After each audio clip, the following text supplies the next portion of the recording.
membawa Kristus kepada bangsa-bangsa dan bangsa-bangsa kepada gereja Tuhan.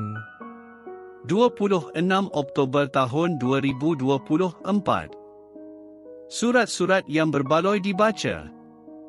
Yesaya bab 43 ayat 1. Sekarang, beginilah firman Tuhan, yang menciptakan engkau, wahai Yakub, dan yang membentuk engkau, wahai Israel. Jangan takut, kerana aku telah menebus engkau. Aku telah memanggil engkau dengan namamu, engkau milikku. Adakah kamu masih menulis atau menerima surat cinta lagi? Ya, saya bermaksud surat cinta. Saya berfikir jika masih ada mereka yang menghantar dan menerima surat, sudah pasti mereka ini menghantar surat cinta, ya? Lagipun, siapa lagi yang akan meluangkan masa untuk menulis kepada kamu?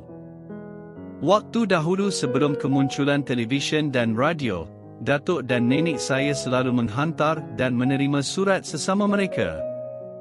Apabila orang yang kamu sayangi menghantar surat kepada kamu, kamu tidak akan membacanya sekali sahaja dan membuangnya selepas itu. Kamu akan membacanya berulang kali, menyimpannya di tempat yang selamat untuk dibaca lagi kemudian. Setiap perkataan di dalam surat itu penting. Tanda bacaan pun penting. Bila orang yang kamu kasihi menulis surat kepada kamu, ia adalah harta yang menjadikan hidup kamu bernilai, kalau kita boleh ungkapkan begitu.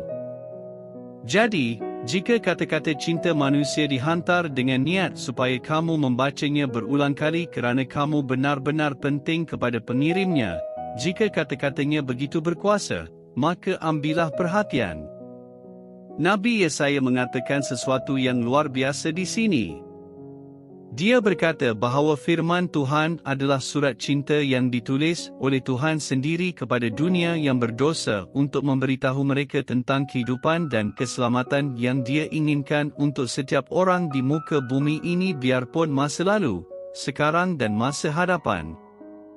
Hari ini, Tuhan sendiri memanggil kamu dengan nama, memberitahu kamu bahawa Dia mempunyai kehidupan dan keselamatan untuk kamu. Dia benar-benar menghantar berita kepada kamu melalui nabinya yang bernama Yesaya, tetapi lebih-lebih lagi melalui anaknya, Yesus Kristus.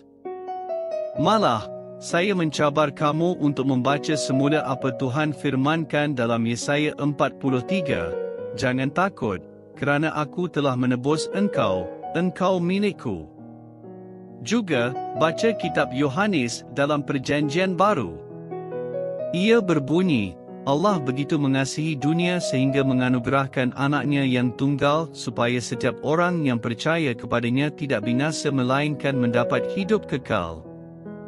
Cuba perhatikan, pada zaman dahulu, apabila kamu membaca surat cinta, kamu bukan hanya melihat perkataan sahaja. Kamu melihat orang yang menulis perkataan-perkataan itu. Kamu mendengar suaranya di sebalik setiap perkataan. Begitulah caranya Tuhan mahu kamu melihat firman-Nya.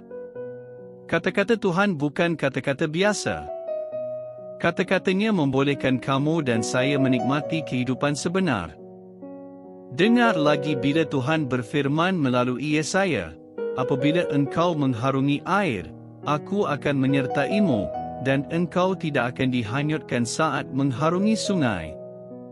Apabila engkau berjalan melalui api, engkau tidak akan dihanguskan, dan nyala api tidak akan membakarmu, kerana akulah Tuhan, Allahmu, yang Maha Suci, Allah Israel, penyelamatmu.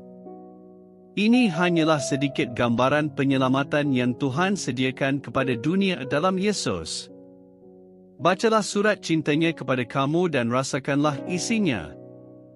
Kita berdoa, Bapa Syurgawi, ajarlah saya untuk menghargai setiap firman-Mu di dalam Alkitab, yaitu surat cintamu yang penuh dengan kasih karunia dan belas kasihan-Mu kepada dunia yang berdosa. Dalam nama Yesus. Amin.